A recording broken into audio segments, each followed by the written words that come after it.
بسم اللہ الرحمن الرحیم الحمد للہ رب العالمین والصلاة والسلام علی رسولہ الکریم وعلی آلہ واصحابہ اجمعین وعلی کل من تبعہم بإحسان الی یوم الدین. اما بعد، حضرت ابراہیم علیہ السلام کی دعا جو انہوں نے اس وقت مانگی تھی جب اپنی قوم کو دعوت بھی دے دی، اور نہ صرف دعوت دے دی بلکہ اپنی برات کا بھی اظہار کر دیا کہ میں تم سے بری ہوں، یعنی میں تمہارا ساتھ نہیں دے سکتا.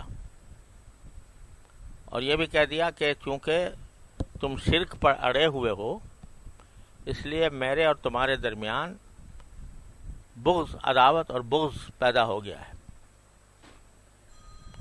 ایک چھوٹا سا معمولی گروہ ہے، وہ اتنے بڑے پوری بستی سے اور پوری قوم سے اور پورے قبیلے سے یہ کہہ رہا ہے کہ میرے اور تمہارے درمیان عداوت پیدا ہو گئی. تو کہہ تو دیا، لیکن پہلا کام تو اس بات کا اعلان کیا کہ ربنا علیک توکلنا والیک انبنا والیک المصیر. ہم نے آپ ہی پر بھروسہ کیا ہے اللہ، آپ ہی کی طرف ہم رجوع بھی کرتے ہیں، اور آخر کو پہنچنا آپ ہی کے پاس ہے. الیک المصیر، یعنی اگر بالفرض اس راستے میں دشواریاں پیش آئیں، لوگ دشمن ہو گئے، انہوں نے ہمیں نکو بنا دیا اور ہمیں نشانہ بنا لیا اپنی غیظ و غضب کا، اپنی اذیت رسانی کا، تو ہم اس کے لیے تیار ہیں، اس لیے کہ جانا پھر آخر میں آپ ہی کے پاس ہے. الیک المصیر. اللہ تبارک و تعالیٰ جگہ جگہ قرآن کریم میں یہ توجہ دلاتے ہیں کہ جو بندہ جو ہے وہ اس بات کو ہر آن مستحضر رکھے کہ یہ دنیا میری آخری منزل نہیں ہے. دنیا جو ہے وہ ایک سفر ہے اور ایک عارضی قیام ہے دنیا کے اندر. آپ ذرا یہ دیکھو کہ ہر انسان کے ساتھ یہ واقعہ پیش آتا ہے کہ وہ پیدا ہوتا ہے، بچہ ہوتا ہے، جوان ہوتا ہے، بوڑھا ہوتا ہے، اور بالآخر دنیا سے رخصت ہو جاتا ہے.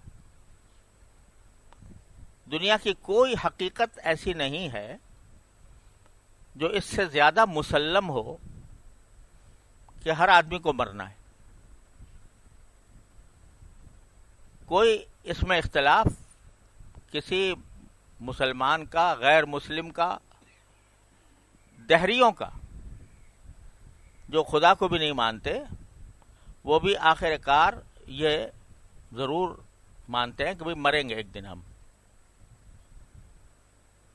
اور کوئی دنیا میں کوئی طاقت، کوئی سائنس، کوئی علم انسان کو موت سے بچا نہیں سکتا، چاہے وہ جلدی مر جائے، چاہے بڑا ہو کر مرے، چاہے بوڑھا ہو کر مرے، مرنا ضرور ہے.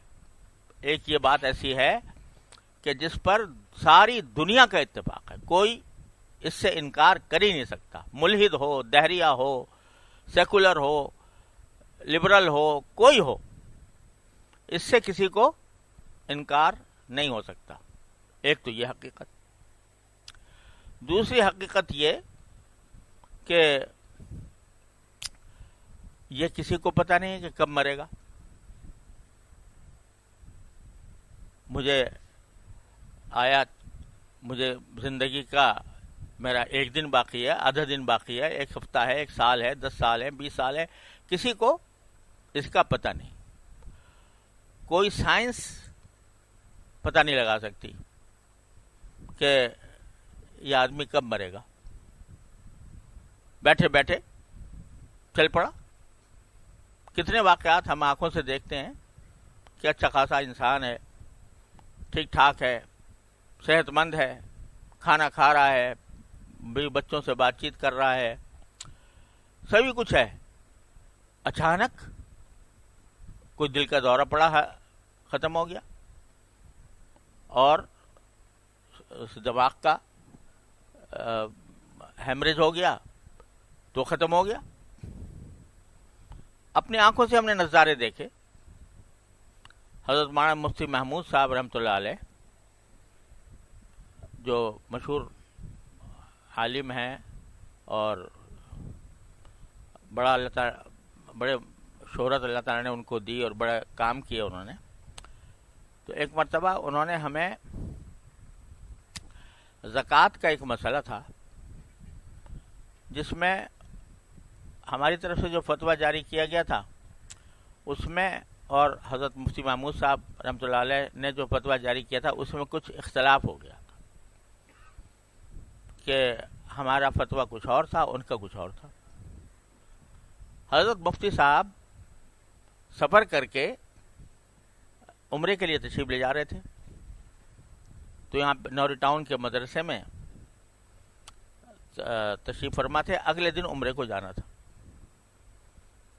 تو انہوں نے ہمیں اپنی شفقت سے ہمیں بلایا کہ بھئی آ کے ذرا اس موضوع پر بات کر لیں آپس میں، اور جو تمہارا موقف ہے تم بیان کر دو، جو ہمارا ہے وہ بیان کر دیں، پھر دیکھیں کوئی راستہ اتفاق کا نکل آئے۔ تو بھائی صاحب حضرت مولانا مفتی محمد رفیع صاحب اور میں، ہم دونوں گئے بنوری ٹاؤن۔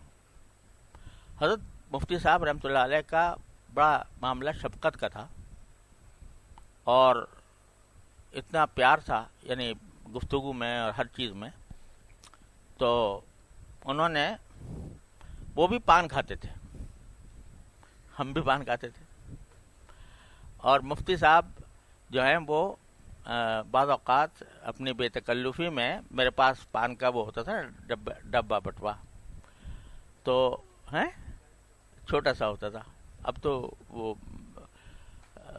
کم ہو گیا معاملہ، پہلے تو بہت کھاتا تھا میں، تو اس وجہ سے اس میں رکھ کے لے جاتا تھا کہیں جانا ہوتا تھا تو حضرت مفتی صاحب کی عادت تھی یعنی شفقت کی وجہ سے کہ خود ہی ہاتھ بڑھا کر وہ بٹوا لے لیتے تھے، کہا بھائی پان کھائیں گے تمہارا، اس طرح بالکل یعنی خوش بخوش اور بہت ہی نشاط طبع، کوئی طبیعت میں ادنا بھی کوئی کمزوری نہیں تھی، اور پان بھی لیا، اور اس کے بعد پھر بات چیت بھی شروع کی، اور بات چیت شروع کرتے کرتے ایک دم سے یہاں ہاتھ رکھا اور ختم، ایک دم سے یہاں ہاتھ رکھا اور گر گئے۔ ہم لوگ اٹھا کے لے کے گئے ہسپتال، تو ہسپتال جا نے کہا کہ یہ تو ختم ہو چکے ہیں۔ بیٹھے بیٹھے بات کرتے ہوئے عمرے کا سفر تیار، اور یعنی آدمی اگر بیمار ہو تو عمرے کا سفر تو نہیں کرے گا نا، لیکن کوئی بیماری نہیں تھی، کوئی پریشانی نہیں تھی، اور بیٹھے بیٹھے ختم ہو گئے۔ انا للہ و انا الیہ راجعون۔ اب ہم دیکھتے ہی رہ گئے کہ بات کرتے کرتے کرتے کرتے اچانک ہاتھ یہاں رکھا سر پہ بس، اور گر گئے۔ تو کس آدمی کا کیا بھروسہ ہے کہ کس وقت تک وہ زندہ رہے گا؟ تو لیکن یہ دو حقیقتیں ایسی ہیں، ایک یہ کہ موت ضرور آئے گی، دوسرا یہ کہ کچھ پتہ نہیں کب آئے گی، کب آ جائے گی۔ اتنی دو حقیقتیں مسلم ہیں کہ اس کا کوئی شخص دہریہ سے دہریہ، ملحد سے ملحد انکار نہیں کر سکتا، مگر اتنی ہی جتنی یہ حقیقتیں مسلم ہیں اتنی ہی آنکھوں سے اوجھل رہتی ہیں۔ دماغ میں یہ ہے کہ بھئی ہم تو ٹھیک ٹھاک ہیں اور چل رہا ہے کام، کھا رہے ہیں پی رہے ہیں، خود اپنے ہاتھوں سے مردوں کو دفن کر کے آتے ہیں، مٹی دے کے آتے ہیں، جنازے اٹھاتے ہیں، اور ہنستے کھیلتے باہر آ جاتے ہیں کہ بھائی یہ تو اس کے ساتھ ہو گیا معاملہ، ہمارے ساتھ تو نہیں۔ تو یہ جتنی مسلم حقیقتیں ہیں اتنی ہی ان سے غفلت ہے۔ قرآن کریم جگہ جگہ جگہ جگہ یہ احساس دل میں پیدا کرتا ہے کہ الیک المصیر۔ اب دیکھو قرآن کریم کہتا ہے کہ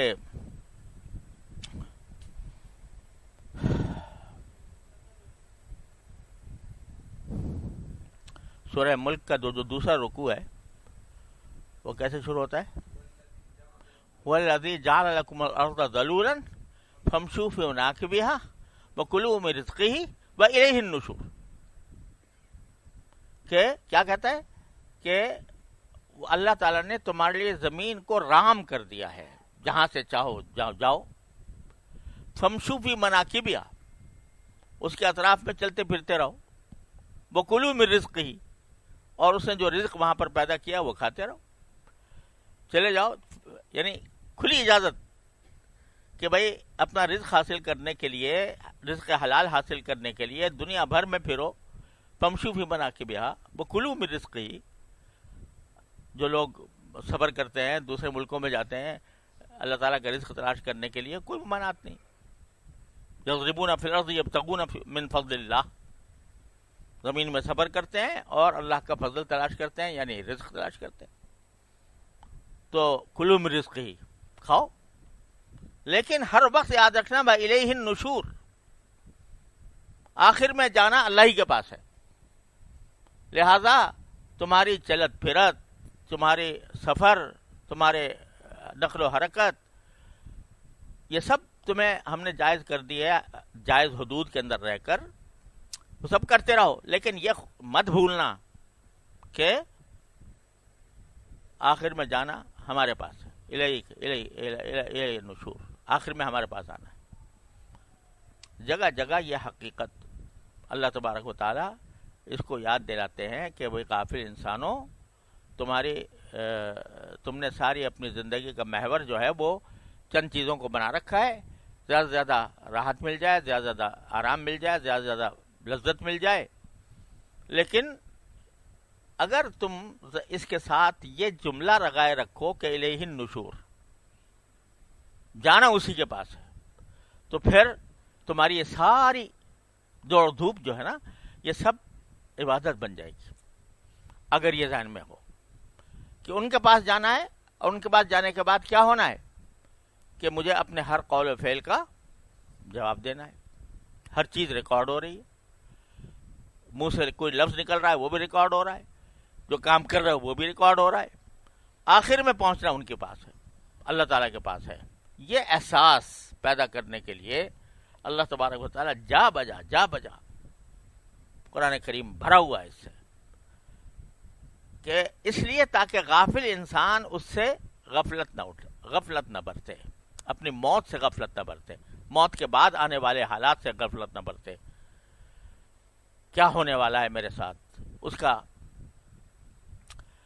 حضرت مولانا رومی فرماتے ہیں کہ جانے جملہ علم ہا این استوئیں، جانے جملہ علم ہا این استوئیں کہ بدانی من کے اندر یوم دی، کہ سارے علوم کی جو جان ہے، جتنے علوم دنیا کے دین کے جتنے علوم ہیں ان سب کی جان یہ ہے، صرف یہی ہے، اینس تو این، بس یہی ہے، کیا کہ تمہیں یہ پتا ہو کہ میں آخر میں جب اللہ کے پاس پہنچوں گا تو میرا کیا حشر بننے والا ہے۔ یہ احساس ہے جو پیدا کرنا مقصود ہے۔ موت کو نہ بھولو، اکثروا ذکر حازم اللذات، نبی کریم صلی اللہ علیہ وسلم نے ارشاد فرمایا کہ اس چیز کو کثرت سے یاد رکھو جو ساری لذتوں کو ختم کرنے والی ہے۔ ساری ہم اتنے جائیداد ہم نے جمع کر لی، اتنے دولت جمع کر لی، اتنا عیش و آرام اٹھا لیا، یہ سب جب جانے کا وقت آئے گا تو آج ساری افکار میں مبتلا ہیں، کس طرح ہم اپنے دولت کو روکیں، کس طرح اپنی جائیدادوں کی تحفظ کریں، کس طرح اس سے زیادہ دولت کمائیں، اور جب وقت آ گیا تو نہ دولت اپنی، نہ بچے اپنے، نہ بیوی اپنی، نہ مال و دولت اپنی، نہ جائیداد اپنی. وہ ہمارے اردو کا ایک مشہور شاعر ہے نذیر اکبر آبادی، اس کی بڑی زبردست نظم ہے، اس کو آج سمجھنے والا بھی مشکل سے ملے گا. اس کے اندر اردو کے ایسے الفاظ ہیں. تو وہ کہتا ہے کہ سب ٹھاٹ پڑا رہ جاوے گا جب لاد چلے گا بنجارا. سب ٹھاٹ پڑا رہ جاوے گا جب لاد چلے گا بنجارا. یعنی جب دنیا سے رخصت ہوگا تو یہ سارے ٹھاٹ بات، عیش و عشرت، جائیدادیں، دولت، لوگ، بیوی بچے، وہ بیوی بچے جو تمہیں اپنے بعض اوقات جان سے زیادہ عزیز رکھتے ہیں، جب تمہارا انتقال ہو گیا تو تمہارا نام بھی نہیں رہا. وہ کہ میت اٹھا لو، کیا کہتے ہیں بھائی فلاں کا انتقال ہو گیا ہے، اب اس کے بعد آپ کا نام بھی بدل گیا، کیا کہتے ہیں میت کب آئے گی؟ میت کو لے کے آ رہے ہیں، میت کو یہاں رکھ دو، میت کو برف خانے میں رکھ دو، میت کو لے آؤ. تو اب کوئی نام سے بھی نہیں پکارتا تمہیں کہ بھائی تم فلاں ہو، بلکہ میت ہو گئے، اب تم لاش ہو گئے. تو سب ٹھاٹ پڑا رہ جاوے گا جب لاد چلے گا بنجارا. یہی وہ حقیقت ہے کہ جس سے غفلت کی وجہ سے بندہ جو ہے وہ اللہ بچائے اپنے نفس کی خواہشات میں الجھا ہوا ہے، اور اس میں جائز حدود کو بھی پامال کر رہا ہے، جو اللہ تعالیٰ کے دیے ہوئے احکام ہیں ان کو بھی نظر انداز کر رہا ہے. کس وجہ سے؟ کہ موت سے غافل ہے. اب کیا ہو جائے گا؟ ایک بزرگ کا واقعہ میں نے اپنے حضرت والد صاحب رحمۃ اللہ علیہ سے سنا کہ بزرگ تھے، بڑے اللہ کے ولی تھے. تو ان کو کوئی ہر ایک اللہ کے ولی کے کوئی دشمن بھی ہوتے ہیں. تو دشمن کوئی تھا، اس نے اللہ تعالیٰ معاف کرے، اس نے ان کی شان میں گستاخی کی اور کہا کہ جی تم تو کتے سے بھی بدتر ہو. تو اب اگر ہم سے کوئی یہ کہے کہ تم کتے سے بدتر ہو، کیا ہوگا؟ کیا انجام ہوگا؟ کیا ہمارے دل میں جذبات ہوں گے؟ انہوں نے جواب میں فرمایا کہ بھائی مجھے ابھی پتہ نہیں کہ میں کتے سے بدتر ہوں یا نہیں. مرنے کے بعد اگر اللہ تبارک و تعالی نے مجھے بخش دیا تب تو میں کیسے کہوں گا کہ کتے سے بدتر ہوں، کتے سے بہتر ہوں. لیکن اللہ نے اگر بخشا نہیں تو واقعی کتے سے بدتر ہوں. اس واسطے کہ کتے سے حساب نہیں لیا جائے گا. وہ اللہ نے پیدا کر دیا مخلوق، وہ آزاد ہے، اس سے کوئی قیامت میں باز پرس نہیں ہوگی کہ تم نے فلاں وقت کیا کام کیا تھا، کیا نہیں کیا تھا. تو اگر مجھ سے اللہ ناراض ہو گیا اور مجھے اس نے اللہ تبارک و تعالی نے مجھے جہنم میں جھونک دیا والعیاذ باللہ، یا ناراضی کا اظہار کر دیا، تو واقعات میں کتے سے بدتر ہوں. لہذا تم جو کہہ رہے ہو یہ اتنی بالکل غلط بات نہیں ہے. ہو سکتا ہے کہ میں کتے سے بدتر ہوں. تو جن کے ذہن میں یہ بات رہتی ہے کہ بھائی مرنا ہے، تو پھر وہ ہر قدم پر ان کو روکتی ہے. کائے سے روکتی ہے؟ گناہ سے روکتی ہے، اللہ تعالیٰ کی نافرمانی سے روکتی ہے. یہ آخرت کے تصوری ہے جو در حقیقت انسانوں کے دلوں پر پہرے بٹھاتا ہے. جتنے دنیا کے اندر جرم، ظلم، حق تلفیاں، گناہ جتنے ہو رہے ہیں، وہ کیوں ہو رہے ہیں؟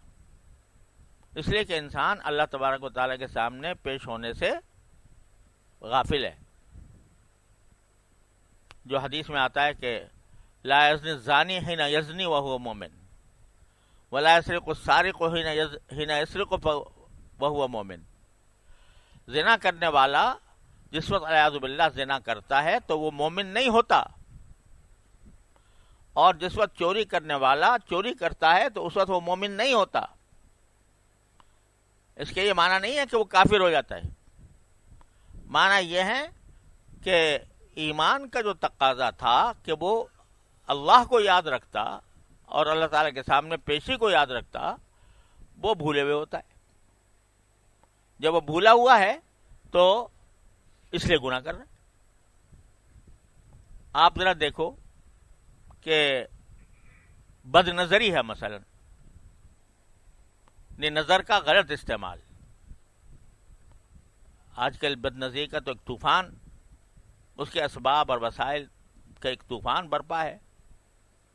اب اگر کوئی آدمی فرض کرو کوئی فحش قسم کا منظر دیکھ رہا ہے اور اس کو پتا ہو کہ میرے بچے بھی مجھے دیکھ رہے ہیں، میرے بچوں کو پتا ہے کہ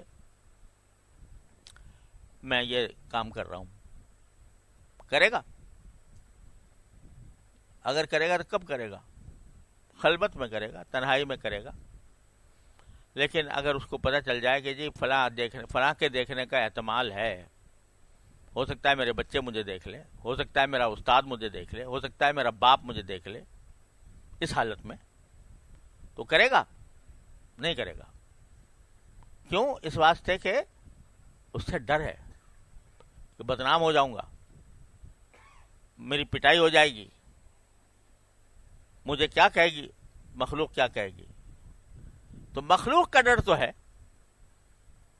اور مخلوق کے ڈر کی وجہ سے جب موقع آتا ہے تو کتنا ہی دل للچا رہا ہو، مچل رہا ہو، لیکن اگر پتا ہو کہ فلاں دیکھ رہا ہے تو کبھی بھی نہیں کرے گا۔ یہ احساس ہمیں اللہ تبارک و تعالیٰ کے دیکھنے کے بارے میں کیوں نہیں ہوتا کہ وہ مجھے دیکھ رہا ہے، اس کے پاس ہی جانا ہے مجھے، اور اسی کے پاس جا کے جواب دینا ہے مجھے اپنے ہر فعل کا۔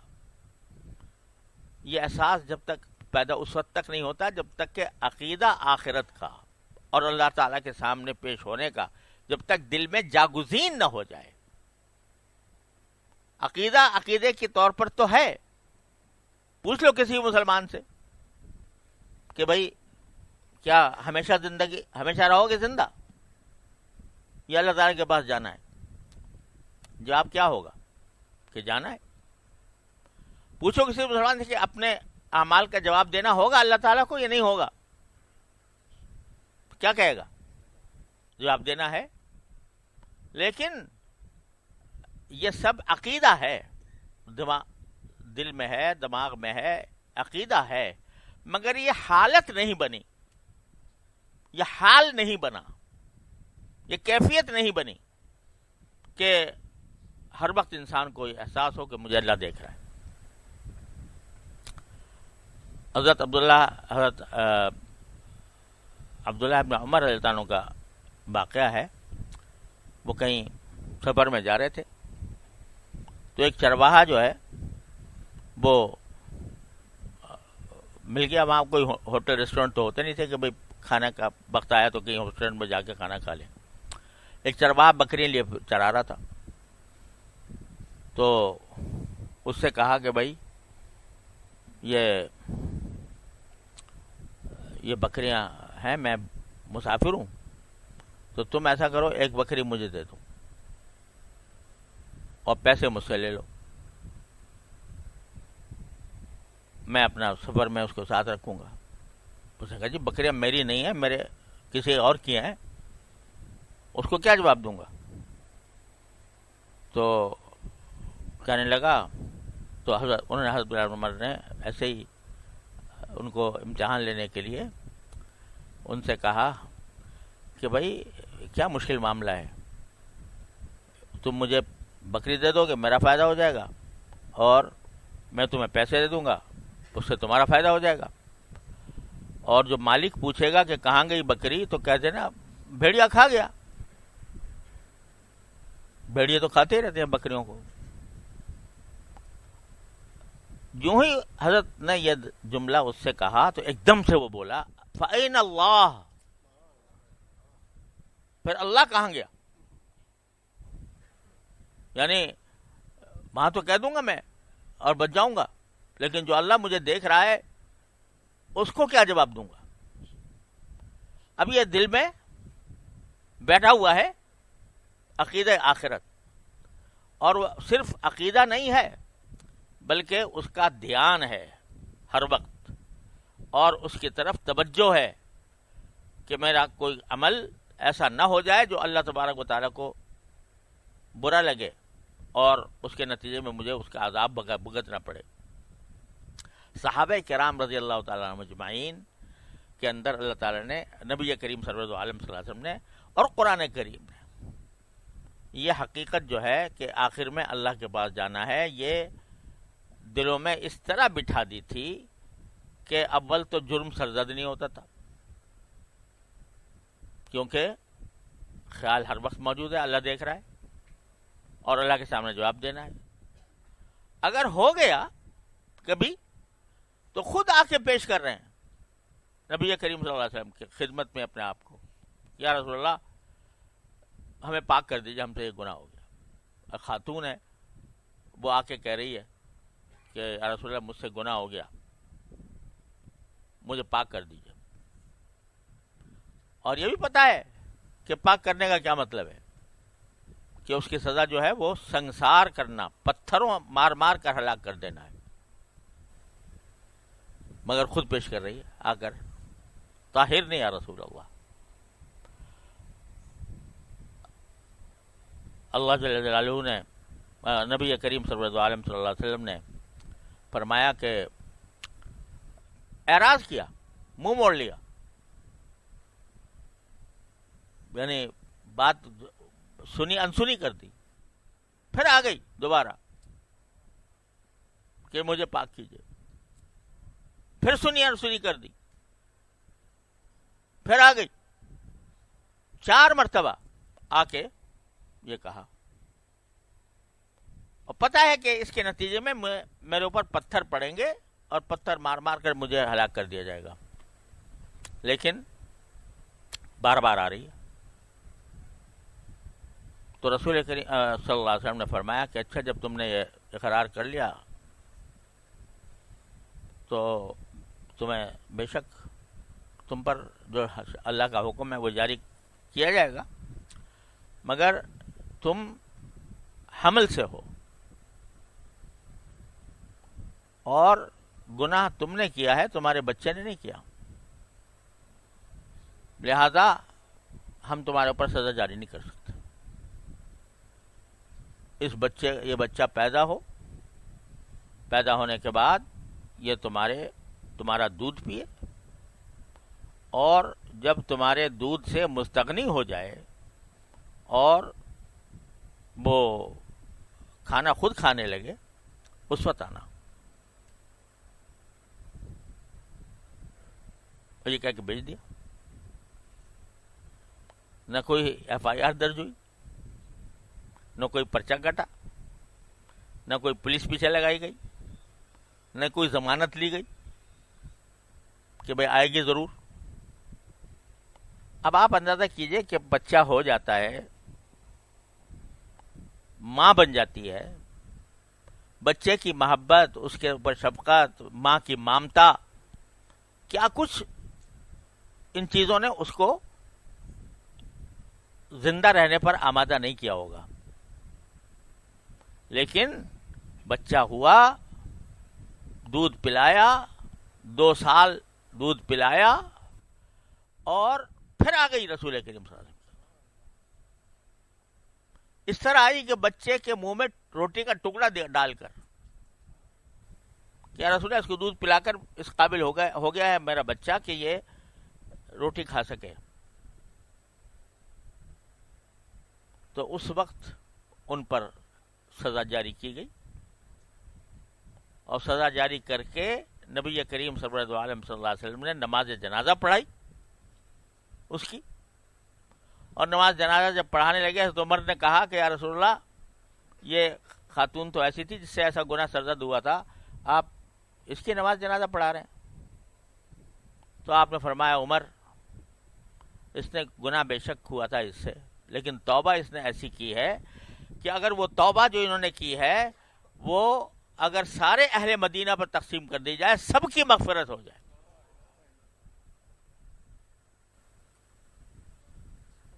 ابھی کیا چیز تھی جو اس کو لا رہی ہے اپنے آپ کو ہلاکت کے منہ میں ڈالنے کے لیے لا رہی ہے؟ کیا چیز تھی؟ آخرت کی فکر.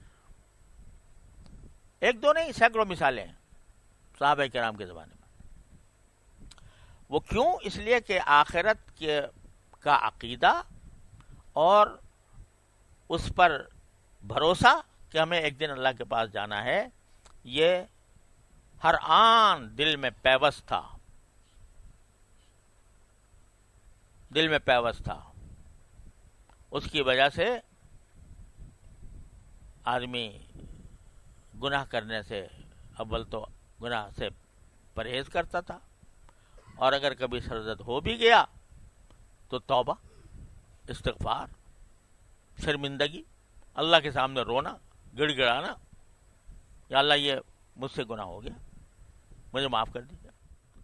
وہ رحمت والا ایسا ہے کہ کتنا ہی بڑا گناہ لے کر آ جائے بندہ، گناہوں کا انبار لے کر آ جائے، 70 سال گناہ میں گزارے ہوں، اور ایک مرتبہ سچے دل سے کہتے کہ استغفر اللہ ربی من کل ذنب واتوب الیہ، یا اللہ میں بہت گناہگار ہوں، مجھ سے بہت غلطیاں ہو گئیں، مجھے معاف کر دیجیے، میں توبہ کرتا ہوں. تو وہ کریم ایسا ہے کہ 70 سال کے گناہ معاف اس ایک جملے سے، استغفر اللہ ربی من کل ذنب واتوب الیہ، ایک جملہ، اس سے 70 سال کے گناہ معاف. کہ آ جاؤ، آ گئے تم میرے پاس تو میرا دروازہ تو کھلا ہے تمہارے لیے. کب تک کھلا ہے؟ جب تک تمہارے اوپر نزا کی کیفیت طاری نہیں ہو جاتی، اس وقت تک کھلا ہوا ہے. اس لیے ایک طرف اللہ نے یہ دروازہ کھول رکھا ہے، رحمت کا دروازہ، جو کسی وقت بھی بند نہیں ہوتا. بازا بازا ہر ہستی بازا، گر کافرو گبرو بت پرستی بازا. واپس آ جاؤ، واپس آ جاؤ، باری تعالیٰ کی طرف سے اعلان ہو رہا ہے. جو کچھ بھی ہو، جس حالت میں ہو، آ جاؤ واپس. گر کافر ہو گبرو بت پرستی بازا، کافر ہو، بت پرست ہو، مشرک ہو، آ جاؤ واپس. این درگاہ ماں درگاہ نومیدی نیست، یہ ہماری درگاہ ہے، یہ نومیدی کی درگاہ نہیں ہے. 100 بار اگر توبہ شکستی بازا، اگر 100 مرتبہ بھی تم نے توبہ توڑ لی تھی تب بھی آ جاؤ میرے پاس. اس ایک دروازہ اس نے کھولا ہوا ہے. تو اگر احساس بندے کو یہ ہو جائے، دل میں پیوست ہو جائے، اللہ تعالی ہم سب کے دلوں میں پیوست کر دے کہ مرنا ہے، مرنے کے بعد اللہ تعالیٰ کی بارگاہ میں جواب دینا ہے، تو یہ احساس جو ہے یہ توبہ پر آمادہ کرے گا، اللہ تعالیٰ کی طرف رجوع پر آمادہ کرے گا. اول تو گناہ، دیکھو یہ اللہ تعالیٰ نے یہ زندگی جو رکھی ہے، یہ لڑائی ہے، ایک جہاد ہے، پوری زندگی جہاد ہے. کس سے جہاد ہے؟ اپنے نفس سے اور شیطان سے، نفسانی خواہشات سے اور شیطان سے. تو اس میں بندے کو یہ دیکھنا ہے کہ بھئی آیا میں اپنے نفسانی خواہشات پر چلوں یا اللہ تبارک و تعالیٰ کی دی ہوئی ہدایات پر چلوں. یہ پیش نظر رہے تو کیا ہوگا کہ سب سے پہلے تو پیچھے کہنا الیکا انبنا، ہم نے آپ ہی سے رجوع کیا ہوا ہے، اپنا دل آپ کی طرف موڑا ہوا ہے کہ یا اللہ آپ ہمیں بچا لیجئے، گناہ سے بچا لیجئے. اور یہ احساس ہمارے دل میں پختہ ہے کہ الیک المصیر، آپ ہی کے پاس واپس لوٹ کے جانا ہے. تو اس واسطے جو بھی مصیبتیں بظاہر نظر آئیں وہ ہم گوارا کر لیں گے، لیکن اپنی آخرت کو ٹھیک کریں گے. تو یہ بندہ جب یہ احساس پیدا کرتا ہے تو پھر اس کی غفلت جب دور ہوتی ہے تو پھر اس سے اگر گناہ بھی سرزد ہو جائے کسی وقت، بشر ہے، انسان ہے، غلطی ہو جاتی ہے، کسی وقت ہو بھی گیا تو اس پر سینہ نہیں تانتا وہ، اور سینہ تان کر یہ نہیں کہتا کہ مجھ سے غلطی نہیں ہوئی، بلکہ اس کی گردن جھکتی ہے، اس بارگاہ میں جا کر جھکتی ہے اور جھک کر اس کے سامنے توبہ کرتی ہے۔ قرآن کریم کتنے پیار سے ہمیں متنبع فرماتے ہیں کہ لا الہاکم التکاثر حتی زرتم المقابر، تمہیں یہ مال و دولت کی کثرت اور لذتوں کی کثرت کی دوڑ نے غافل کر رکھا ہے۔ کیسے غافل کر رکھا ہے؟ موت سے، اور موت کے بعد پیش آنے والے حالات سے۔ الہاکم التکاثر حتی زرتم المقابر، یہاں تک کہ تم اسی حالت میں قبرستان پہنچ جاتے ہو۔ کلا سوف تعلمون ثم کلا سوف تعلمون، تمہیں ہرگز ایسا نہیں کرنا چاہیے، ہرگز نہیں کرنا چاہیے، ان قریب پتہ چل جائے گا سب کچھ۔ جب موت آ جائے گی، قبر میں تمہیں دفن کر دیا جائے گا، جتنے تمہارے حوالی موالی ہیں سب تمہیں چھوڑ کے چلے جائیں گے۔ شکریہ ہے قبر تک پہنچانے والوں، شکریہ، اب اکیلے ہی چلے جائیں گے اس منزل سے ہم۔ تو وہاں حدیث میں آتا ہے کہ جب دفن کر کے لوگ جاتے ہیں اپنے کسی عزیز رشتہ دار کو، اپنے محبوب کو دفن کر کے جب جاتے ہیں تو مردہ ان کے پاؤں کی آہٹ سنتا ہے، مردہ ان کے پاؤں کی آہٹ سنتا ہے، اور کوئی کہنے والا یہ کہتا ہے کہ آمت ازواجکم، جو تمہاری بیویاں تھیں وہ بیوہ ہو چکی، اور برست امبالکم، تمہارے امبال جو ہیں وہ دوسرا کوئی اس کا وارث بن گیا، اور کچھ الفاظ اور بھی ہیں۔ تو اس وقت آدمی کس پہ بھروسہ کرے کہ بھئی میرا بھائی تھا، میرا باپ تھا، میرا بیٹا تھا، میری اولاد تھی، میرے دوست تھے، میرے احباب تھے، میرے ملنے جلنے والے تھے، میری مدد کرنے والے، سب غائب۔ ایک حدیث میں آتا ہے کہ جب مردہ قبرستان میں لے جایا جاتا ہے تو 3 چیزیں اس کے ساتھ جاتی ہیں۔ ایک، اس کے اعزاء اقربا، رشتہ دار، دوست، احباب۔ دوسرے، اس کا مال۔ مال کیا ہے؟ کفن اور جنازہ۔ اور تیسرا، اس کا عمل۔ تو اعزاء اقربا بھی رخصت ہو جاتے ہیں، جو مال تھا وہ بھی رخصت ہو جاتا ہے، صرف ایک چیز ساتھ رہ جاتی ہے، وہ کیا ہے؟ عمل۔ تو یہ جو الیک المصیر، ہر جگہ یہ کہہ رہا ہے قرآن کہ بھئی آخر میں جانا تمہیں اللہ کے پاس ہے۔ تو اگر فرض کرو ہو گئی غلطی، گناہ میں زندگی گزار دی، لیکن وہ اس کریم کی بارگاہ میں ایک مرتبہ سر جھکا کر اپنے جرائم کا اعتراف تو کر لو کہ یا اللہ میں اقراری مجرم ہوں، باقی مجھ سے گناہ ہوئے ہیں، لیکن آپ معاف کر دیں اور آئندہ نہیں کروں گا۔ تو جب بندہ یہ توبہ کر کے رجوع کرتا ہے تو پھر وہ جو اس کی بے حسی تھی، اس کی غفلت تھی، اس غفلت کو بھی پھر اللہ تعالیٰ دور فرما دیتے توبہ کی برکت سے، اور کبھی بندے کو مایوس نہیں۔ یا عبادی الذین اسرفوا علی انفسہم لا تقنطوا من رحمت اللہ، اے میرے وہ بندو جنہوں نے اپنی جان کے اوپر ظلم کیا ہے، مایوس نہ ہونا۔ لا تقنطوا من رحمت اللہ، اللہ کی رحمت سے مایوس نہ ہونا۔ ان اللہ یغفر الذنوب جميعا، یقین رکھو کہ اللہ تبارک و تعالیٰ سارے گناہوں کو معاف کر سکتا ہے۔ اور تم بشر ہو، جانتے ہیں ہم بشر ہو، ہم نے ہی تمہارے اندر خواہشات پیدا کی ہیں، ہم نے ہی تمہیں گناہ کا بھی جذبہ پیدا کیا ہے اور نیکی کا بھی جذبہ، کہ دونوں چیزیں ہم نے پیدا کر رکھی ہیں، ہم نہیں پیدا کی ہیں.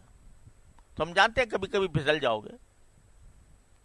تو ہم نے تمہیں جب تمہارے سب سے بڑے جد امجد تھے تو جن کو دنیا میں بعد میں بھیجا، غلطی پہلے کرا لی ان سے. پیدا کیا تھا نا دنیا کے لیے، ملائکہ سے کہا تھا انی جاعل فی الارض خلیفہ، میں زمین میں خلیفہ بنا کر بھیج رہا ہوں، پیدا کر رہا ہوں زمین میں خلیفہ. پیدا تو کیا تھا زمین میں خلیفہ بنانے کے لیے، کہا جنت میں رہو. سمجھے بھائی، پیدا تو اس لیے کیا تھا زمین پہ جائیں گے نا، اور جا کے اللہ کی خلافت کریں گے، خلیفہ بنیں گے. تو اس کا تقاضا یہ تھا کہ اتار دیتے دنیا میں فوراً. کہا کہ نہیں، تم بھی اور تمہاری بیوی بھی دونوں جنت میں رہو، بس اس درخت کو مت کھانا. اب رہ گئے جنت میں، اور جنت میں جو کچھ بھی اس کی نعمتیں تھیں وہ حاصل کرتے رہے. وہ نفس نے، وہ شیطان نے بہکا دیا کہ نہیں کھا لو یہ، وہ کھانا جو تمہیں منع کیا تھا اللہ میاں نے، اس درخت کو کھانے سے جو منع کیا تھا وہ اس لیے کہ تمہارا معدہ اس قابل نہیں تھا. سمجھے، تم ابھی اس قابل نہیں تھے کہ وہ تم اس کو ہضم کر سکتے. اور یہ تو بڑا بہترین درخت ہے، اور اس کا جو پھل ہے وہ تو ایسا ہے کہ تمہیں اس سے دنیا سلطنت حاصل ہو جائے گی ہمیشہ کی، اور کھا لو اس کو. وہ تو اللہ میں نے عارضی طور پر تم سے منع کیا تھا کہ تم اس قابل نہیں تھے، اس وقت تک تمہارا معدہ اس قابل نہیں تھا، کھا لو. وہ کھا لیا. سمجھے، جب کھا لیا اور بعد میں پھر یہ کیا بھائی ہم نے کیا کیا، یہ اللہ میں نے تو کہا تھا کہ قریب بھی مت جانا اس کے، ہم تو چلے گئے اس میں. اب آتا بھی نہیں کچھ اس وقت تک کہ کیا کریں، غلطی ہو جائے تو کیا کریں، کچھ پتہ نہیں تھا. اگر غلطی ہو جائے، کوئی گناہ ہو جائے تو کیا کریں. تو اللہ میں نے سکھایا تلقى آدم من ربه کلمات، اللہ میں نے سکھایا کہ یوں کہو کہ ربنا ظلمنا انفسنا وان لم تغفر لنا وترحمنا لنكن من الخاسرین. جب غلطی بھی ہو گئی اور غلطی کی توبہ کا طریقہ بھی آ گیا مانگنا، کہ اب جاؤ زمین پہ، اب زمین پر بھیجا. تو یہ پیدا کیا تھا جس کام کے لیے، اس کام کی مشق کرا کے بھیجا جنت میں، کہ تم جب دنیا میں جاؤ گے تو تم سے ہو جائیں گی کچھ غلطیاں، لیکن ان غلطیوں کے موقع پر یہ کرنا. شیطان کو پیدا کیا خود اللہ میں نے پیدا کیا نا، اور اس کو طاقت دی. کاہے کی طاقت دی؟ وسوسے ڈالنے کی اور گناہ پر آمادہ کرنے کی طاقت دی. اور زہر ایک پیدا کر دیا اس جو آدم کے لیے، ابن آدم کے لیے ایک زہر پیدا کر دیا شیطان. لیکن زہر کے ساتھ اس کا تریاق بتا دیا کہ جب کبھی یہ زہر تمہیں ڈسے تو تریاق یہ ہے ربنا ظلمنا انفسنا وان لم تغفر لنا وترحمنا لنكن من الخاسرین. تو عقیدہ آخرت، اللہ تعالیٰ کے سامنے جواب دہی کا احساس، یہی آمادہ کرتا ہے انسان کو. اور اتنا آسان بنا دیا، اتنا آسان بنا دیا نا کہ بھئی شیطان بیکارہ ہے، کچھ کر گزرے اس کے کہنے سننے سے، تو اس نے ڈس لیا تمہیں، زہر پیدا کر دیا تمہارے. لو تریاق لو. تریاق یہ کہ ربنا ظلمنا انفسنا تلقى آدم من ربه کلمات، پروردگار ہی نے سکھائے کہ یوں کہو تو غلطی معاف ہو جائے گی. تو جب بندہ، اللہ تعالیٰ ہم سب کے اندر پیدا کر دے یہ احساس، تو اول تو گناہ سرزد نہیں ہوتا، لڑائی ہو رہی ہوتی ہے بندے میں اور اس کے نفس میں اور شیطان کے درمیان لڑائی چلتی ہے. کبھی نفس نے ڈھا لیا, کبھی ہم نے ڈھا دیا اس کو. لیکن اگر اس نے ڈھا دیا تو راستہ بھی بتا دیا کہ اگر اس نے تمہیں ڈھا دیا تو راستہ یہ ہے, ہمارے پاس آ جاؤ. رجوع. توبہ کے کیا معنی؟ توبہ کے معنی رجوع کرنا, لوٹ کے آ جاؤ ہمارے پاس. تو وہ راستہ آرام کا ہر انسان کو بتا رکھا ہے. تو اس لیے کیا کتنے پیار سے اللہ تعالیٰ نے فرمایا ہے, وَالَّذِينَ إِذَا فَعَلُوا فَاحِشَةً أَوْ ظَلَمُوا أَنفُسَهُمْ فَاسْتَغْفَرُوا اللَّهَ وَمَنْ يَغْفِرُ الذُّنُوبَ إِلَّا اللَّهُ وَلَمْ يُصِرُّوا عَلَى مَا فَعَلُوا وَهُمْ يَعْلَمُونَ. ان نیک لوگوں کی ہو رہی بات, یہ کافروں کی, فاسقوں کی نہیں ہو رہی, نیک لوگوں کی. وَالَّذِينَ إِذَا فَعَلُوا فَاحِشَةً, اگر کوئی بے حیائی کا کام کر بھی گزرے یا اپنی جان پر ظلم کر بیٹھے کوئی گناہ کر کے, تو کیا کرتے ہیں؟ ذکر اللہ, فوراً اللہ کو یاد کرتے ہیں, اور واستغفروا لذنوبہم, اور اپنے گناہ سے معافی مانگتے ہیں. ومن یغفر الذنوب الا اللہ, اور اللہ کے سوا معافی دے گا بھی تو کون؟ بیچ میں یہی فرما دیں, ومن یغفر الذنوب الا اللہ, اللہ کے سوا کون دے گا معافی. ولم یصروا علی ما فعلوا, اور جو کچھ کر گزرے تھے اس کے اوپر اصرار نہیں کرتے کہ جی ہم نے تو ٹھیک کیا تھا. سب سے بڑی جو خطرناک چیز ہے وہ یہ ہے اصرار. اصرار کے معنی یہ کہ باوجود گناہ کرنے کے اس گناہ کو صحیح ثابت کرے آدمی, جیسے آج کی دنیا میں ہو رہا ہے. کیا ہے بھائی, یہ مولویوں نے بنا رکھی ہیں, مولویوں نے دن کو تنگ کر کے رکھ دیا ہے. بے پردگی میں کیا حرج ہے؟ اگر عورت بے پردہ نکل جائے تو کیا حرج ہے؟ اگر جو ہے وہ تھوڑا بہت اگر آدمی اپنا دل خوش کرنے کے لیے جو ہے وہ کوئی ایسا ڈرامہ دیکھ لے, کیا حرج ہے؟ سمجھے؟ تو بجائے اس کے کہ اس کے اوپر ندامت ہو کہ بھئی ہم نے غلط کام کیا, اس کے بجائے سینہ زوری ہے. تو سینہ زوری کا نتیجہ, سینہ زوری والا نہیں بچتا, اللہ تعالیٰ محفوظ رکھے. سینہ زوری کرنے والا نہیں بچتا, لیکن ندامت کرنے والا, جس کے دل میں گناہ کے بعد شرمندگی ہو, تو انما التوبۃ الندم, توبہ ندامت کا نام ہے. ندامت پیدا ہو گئی تو کہتے ہیں لمحے آ جاؤ ہمارے آغوش میں. من یغفر الذنوب الا اللہ, کون معاف کرے گا تمہیں سوائے ہمارے؟ کون معاف کرے گا ہمارے سوا؟ تو میرے پاس آ جاؤ. تو یہ دونوں باتیں ہیں کہ ایک طرف عقیدہ آخرت دل میں پیوست ہو, اور دوسری طرف جو ہے جب کبھی کوئی غلطی سرزد ہو جائے تو فوراً اللہ تعالیٰ کی طرف رجوع کرنے کا اہتمام کرے بندہ. اور بزرگوں نے فرمایا کہ جس زمین پر گناہ ہوا اسی زمین پر معافی مانگ لو.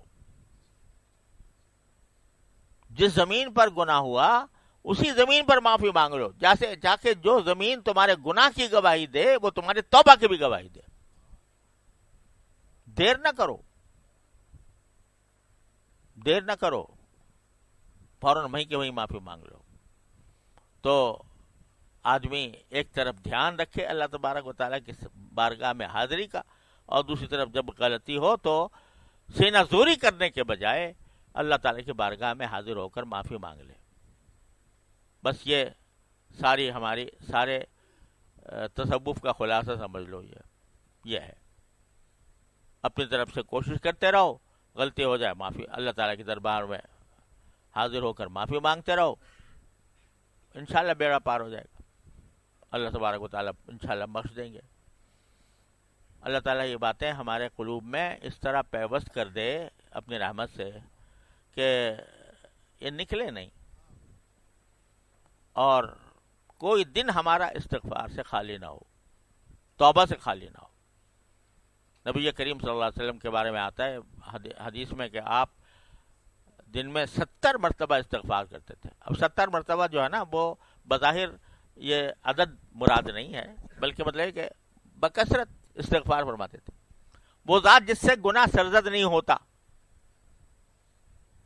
ہو ہی نہیں سکتا، اور اگر ہو کوئی غلطی چھوٹی موٹی تو معاف کرنے کا اعلان ہے، اگلے پیچھے سب معاف، وہ بھی استغفار کرے. عجیب معاملہ ہے کہ نبی کریم صلی اللہ علیہ وسلم معصوم بھی ہیں، اللہ تعالیٰ کے برگزیدہ ترین نبی ہیں، اور سجدے میں گر کے کہہ رہے ہیں العبد المذنب الذلیل اپنے آپ کو، کہ یہ گناہ گار، یہ ذلیل بندہ، ادعو کا دعا البائس باعث فقیر، دعا المذنب الذلیل، اپنے آپ کو کہہ رہے ہیں گناہ گار ذلیل بندہ آپ سے دعا مانگ رہا ہے. ابدیت کا کوئی ٹھکانہ ہے؟ ابدیت کے مقام کا، کہ اس اعلیٰ ترین مقام پر پہنچ کر جس کے جو جبریل بھی جہاں نہ پہنچ سکے، ملائکہ بھی جہاں تک نہیں پہنچ سکتے، وہاں پہنچ کر اللہ تعالیٰ کی بارگاہ میں جب سر بسجود ہیں تو کہہ رہے ہیں العبد المذنب الذلیل. اور ربی انی ظلمت نفسی ظلما کثیرا وانہ لا یغفر الذنوب الا انت فاغفر لی مغفرۃ من عندک وارحمنی انک انت الغفور الرحیم. یا اللہ میں نے اپنی جان پہ ظلم کر لیا. تو بھائی جب یہ سکھایا ہمیں، ایسے ہی نہیں ہے، یہ سکھایا ہمیں کہ کرتے رہو استغفار، توبہ کرتے رہو. اچھا بھائی، اللہ تعالیٰ اپنے فضل و کرم سے ہمیں یہ آخرت کا جو عقیدہ ہے الیک المصیر یہ ہمارے دلوں میں جما دے، اس کے مطابق زندگی ہماری استوار فرما دے اور توبہ کی توفیق عطا فرمائے. وصلی اللہ تعالی علی خیر خلق سیدنا محمد وعلی آلہ وصحبہ اجمعین.